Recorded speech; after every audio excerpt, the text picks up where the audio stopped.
belly full. You know they know wetin hungry man they see. Person well proper. No they know better where this world do for him. Till him sick small. Some things say them life, na him hard pass. But when them look round, them go see people where them better pass. This world not grade by grade. Any grade you find yourself, no thing say na him worse. Look round, you go see people where you better pass. When anything happen to you, just get small patience. For when night come past, daytime go come. For when rain fall finish, sun go come shine. For when night come past, daytime go come. For when rain fall finish, sun go come shine.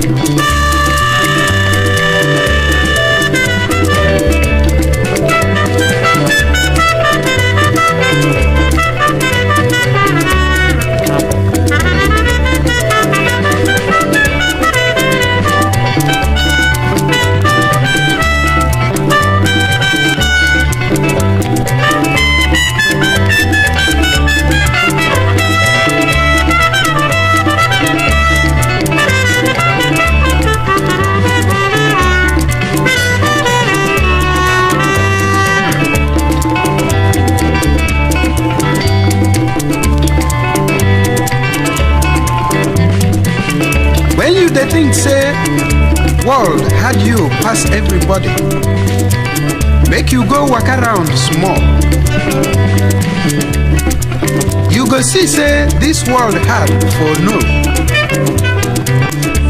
You go see some people they ride for motor and some they waka for foot.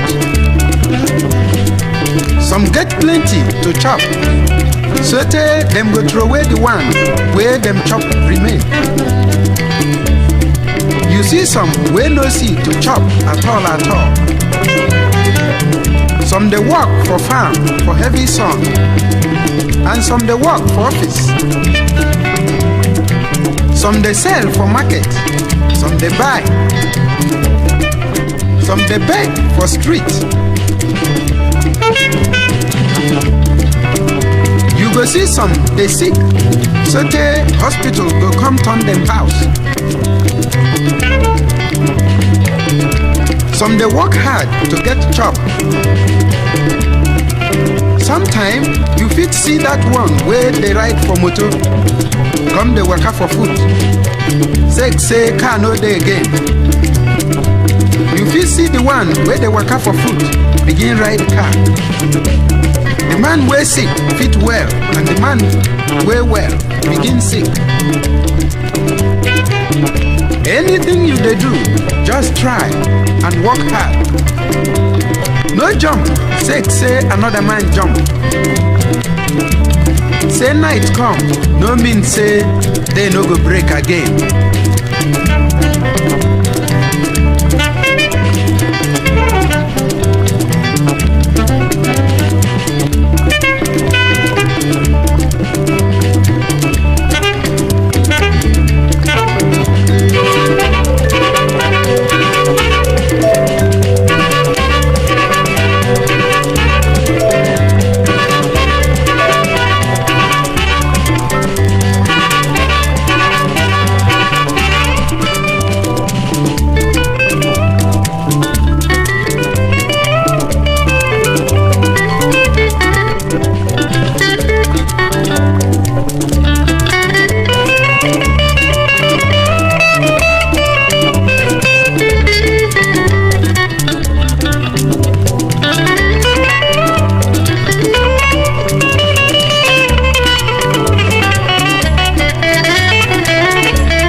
yourself.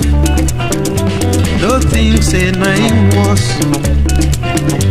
Look round, you go see people where you better pass. When anything happen to you, just get more patience. For when night come past, daytime go come. For when rain fall finish, sun go come shine.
mwago na mwamwe igabi ndi ogalanya kwelo no na mwago na mwe igadi maka na nyincha bofu ni ruchuku ogalanya sidi na mwamwe sidi maka na nyincha rani ruchuku omwero kono nye chike lokasi anodunuwa maka na nyincha rani ruchuku omwero kono nye chike lonuwa kasi amulu no ogalanya uwa bonye lusio luike ogalu yani omwero kono nye chike lonuwa kasi amulu mapwenyi uwa bonye jisike odili yamwa ife mpulo nuwa bu nkonyo bunaha maka na nyincha bofu ni ruchuku ife mpulo nuwa bu nkonyo bunaha maka na nyincha bofu ni ruchuku ogla yesidi kamwa mwe yesidi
onye nuga nka odili ya mma ogaba echikwa n'ifi ụzọ nka sieli ike iwe kolopu nwa ụzọ ọzọ ikekwa na ọ ga-adị mma enukwelu nwa mgbenyi na amago na nwa mgbenyi ga-adị maka na anyị ncha bụ ofu n'iru Chukwu o nwere na onye chikelu kasị anọdụ n'ụwa maka na anyị ncha bụ ofu n'iru Chukwu o nwere kwa onye chikelu kasị abụrụ n'ọgaranya ụwa bụ onye lụsi ọlụ ike ọ dịle ya mma o nwere na onye chikelu n'ụwa kasị abụrụ nwa mgbenyi ụwa bụ onye jisi ike ọ dịle ya mma ife mkpụrụ n'ụwa bụ nke onye ọbụla ha maka na anyị ncha bụ ofu n'iru Chukwu ife mkpụrụ n'ụwa bụ nke onye ọbụla ha maka na anyị ncha bụ ofu n'iru Chukwu ka ọbụla ya si dị ka mgbe ya si dị maka na anyị ncha bụ ofu n'iru Chukwu ụwa bụ onye lụsi ọlụ ike ọ dịle ya mma ụwa bụ onye jisi ike ọ dịle ya mma ụwa bụ onye lụsi ọlụ ike ọ dịle ya mma ụwa bụ onye jisi ike ọ dịle ya mma anyị ncha bụ ofu n'iru Chukwu maka na anyị ncha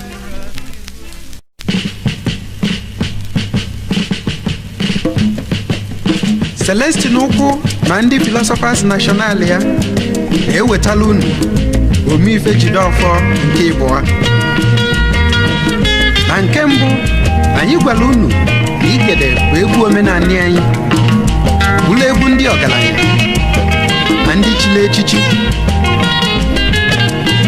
Anyị ga-akpọzi ụfọdụ ndị be anyị amaala amalụ ka fa bịa beela anyị igede. Ka anyị kpọkukenenu eze odenigbo nke Nara bụ Chief Nathan Ogbu, President nke Ogbu Group of Companies. Ogbuefi Nnanyelugo Chief Augustine Ilodibe. Ekene dịrị Chukwu dịrị ndị ụwa. Ọsụọfịa nke Nọfịa Chief FFBC Nwankwọ nke ị na-achụ igwe enyi ọsọ. Ka anyị kpọọnụ akụkalịa eze dị ọra mma ụmụ oji GBC Chukwuka, Managing Director GBC Limited Nigeria. Onye a na-akpọ nwere ife ọ na-eme Alphonsus AN Ugochukwu alias Ugogbueze.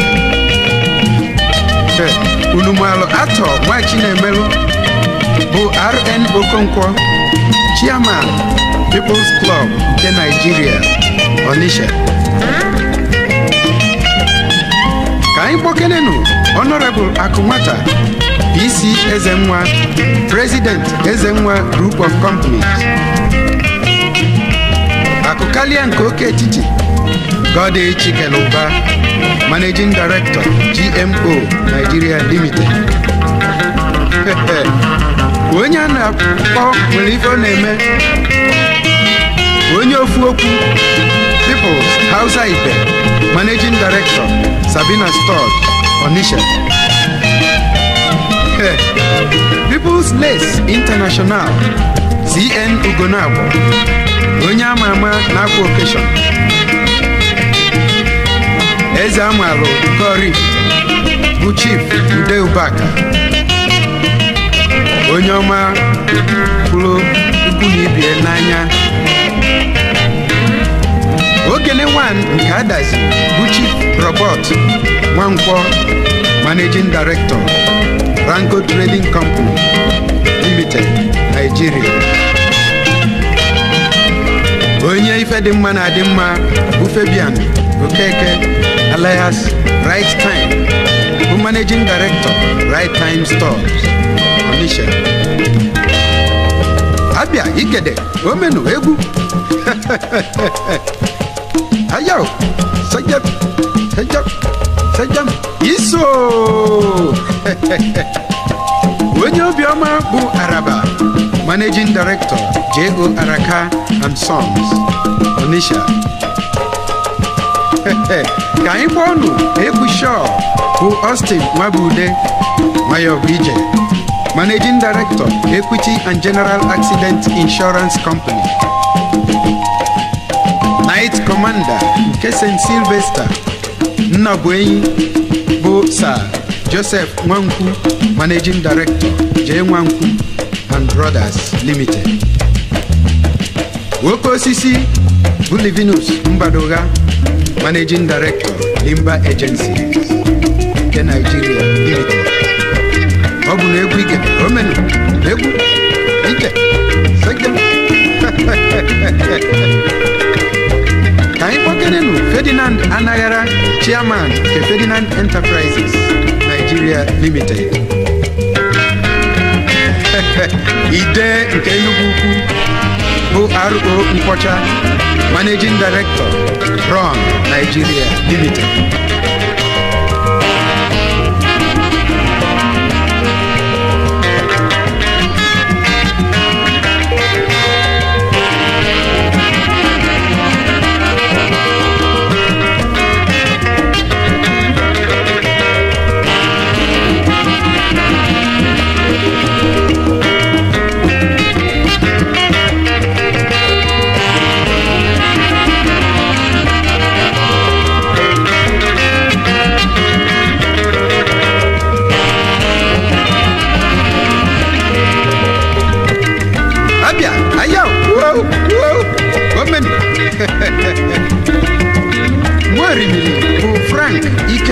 Igwele. Ilabuchi, Managing Director, Hotel Unikoko, Aba. Ka anyị kpọọ nụ Jim Nwobodo, bụ Managing Director, Link Group, Nigeria Limited.